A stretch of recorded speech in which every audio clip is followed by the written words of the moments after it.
Hello Chetan గారు. Hello madam.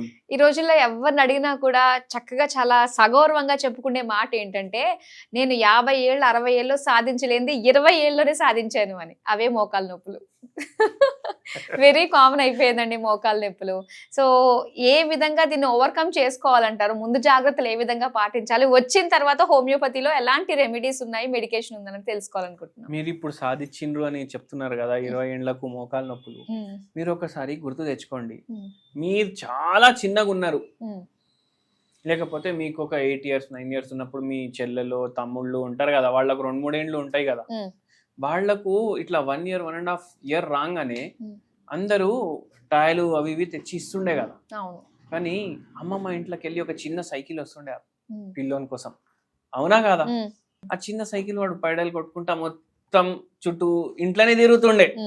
అమ్మ పరేషాన్ అవుతుండే, వాళ్ళ పిన్ని పరేషాన్ అవుతుండే, నానమ్మ పారే ఏంద్ర ఎందుకు ఇచ్చిండ్రు వీనికి సైకిల్ మొత్తం దీని మీదనే తిరుగుతుండు అని, అవునా కాదా? అవునవునండి. ఇప్పుడు ఆ సైకిల్ ఎవరైనా ఇస్తుండా? లేదు. ఇప్పుడు బ్యాటరీ ఆపరేటెడ్ మోటార్ సైకిళ్ళు ఇస్తున్నారు 2 ఏండ్ల పిల్లలకి 3 ఏండ్ల పిల్లలకి. అంటే వద్దురా, నీ మోకాలు వాడుకోకు, నువ్వు నడవకు, ఇప్పుడు నుంచి అలవాటు చేసుకో. ఏమైతుందంటే 15 ఏండ్లకి 20 ఏండ్లకు నీకు కూడా మాలాగా మోకాలు నొప్పులు వస్తాయి, అవునా కాదా? అంటే గిఫ్ట్ మీరు కార్ ఇస్తలేరు, మోటార్ సైకిల్ ఇస్తలేరు, మీరు మోకాలు నొప్పి గిఫ్ట్ ఇస్తున్నారు. అబ్బా, ఎమోషనల్ గా కొట్టారు మాకు ఇక్కడ.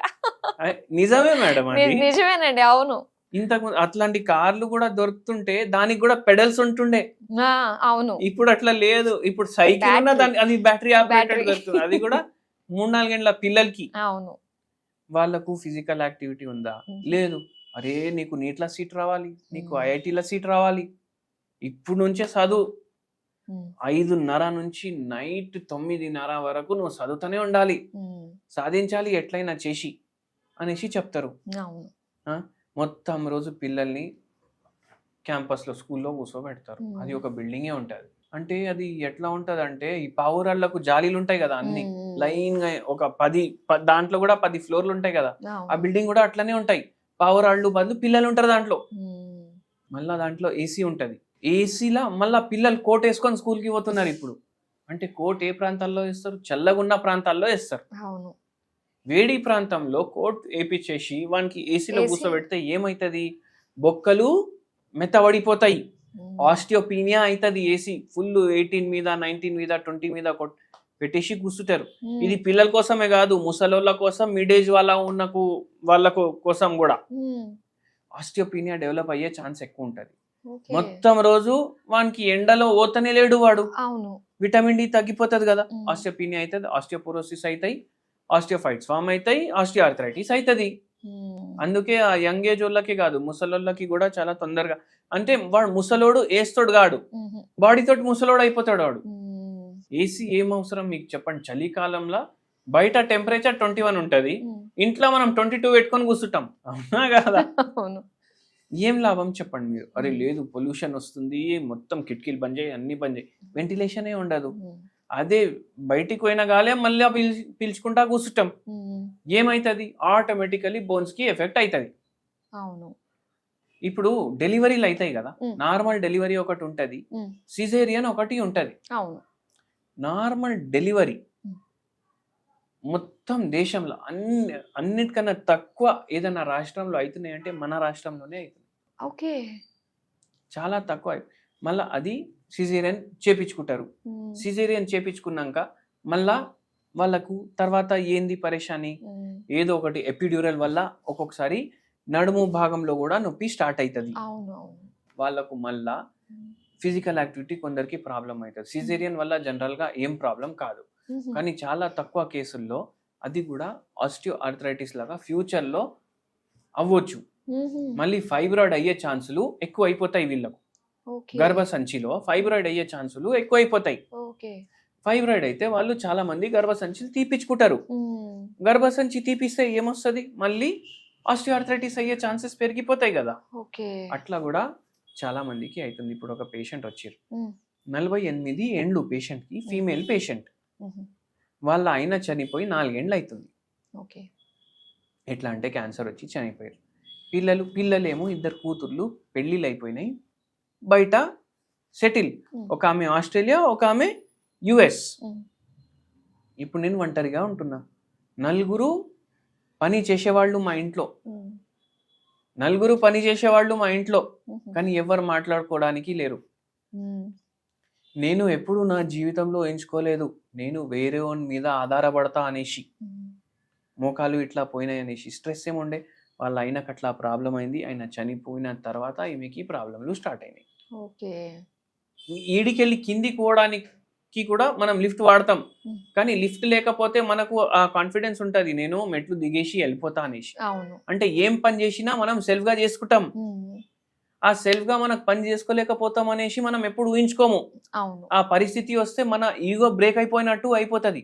ఈ పేషెంట్ కి కూడా అట్లనే, నేను ఎప్పుడు ఊహించుకోలేదు నా పరిస్థితి ఇట్లా అవుతుందని, ఇప్పుడు నాకు బతకాలని లేదు, ఇంకోని మీద ఆధారపడే లేదు.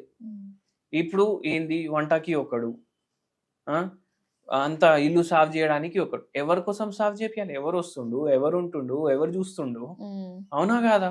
ఇవన్నీ నేను చేసుకోవాల్సిన పనులు.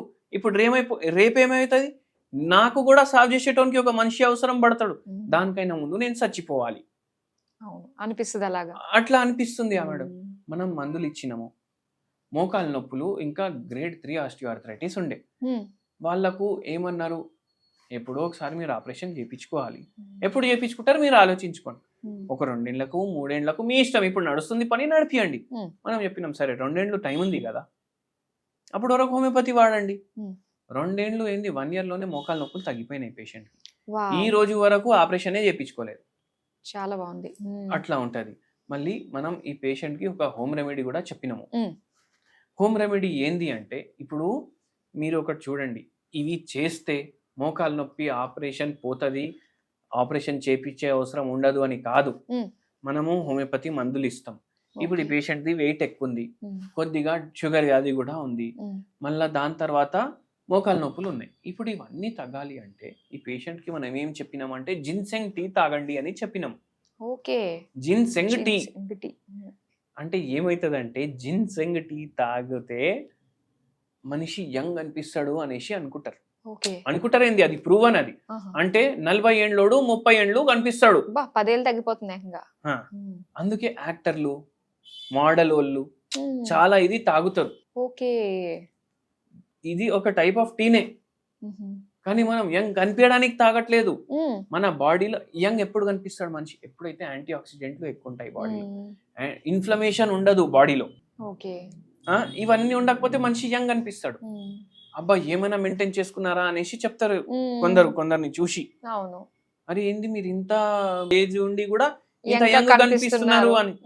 ఎందుకంటే ఆ మనిషికి ఆల్కహాల్ అలవాటు ఉండదు, స్మోకింగ్ అలవాటు ఉండదు, పాన్ గుట్కాలు తినే అలవాటు ఉండదు, రోడ్ల మీద ఉమ్మే అలవాటు ఉండదు, అవునా కాదా? అయితే ఏమైతుంది, ఇవన్నీ ఏంది ఆక్సిడెంట్లు, ఇవి బాడీలో పోతాయి, మనిషిని ఇట్లా ఓల్డ్ లుక్ తీసుకొస్తాయి. అదే మనం యాంటీ ఆక్సిడెంట్లు పెంచుకుంటే అట్లాంటి ఒక దాంట్లో జిన్సెంగ్ మోకాలు నొప్పులు కూడా కొద్దిగా కంట్రోల్ చేయడానికి హెల్ప్ చేస్తుంది. డైలీ ఒక కప్పు తీసుకోండి, మంచిగా మీకు ఇది ఉంటుంది జర. ఓకే, బాగుందండి. సో ఇందులో మనకి 2 రకాలుగా కవర్ చేశారు. యంగ్ గా కనిపించడానికి జిన్సెంగ్ టీ అండి, దాంతోపాటు మోకాలు నొప్పులు కాస్త కంట్రోల్లో ఉండడానికి కూడా తాగొచ్చు అని. సో చాలా మంచి ఇన్ఫర్మేషన్ మాకు ఇచ్చినందుకు థ్యాంక్ యూ సో మచ్ అండి.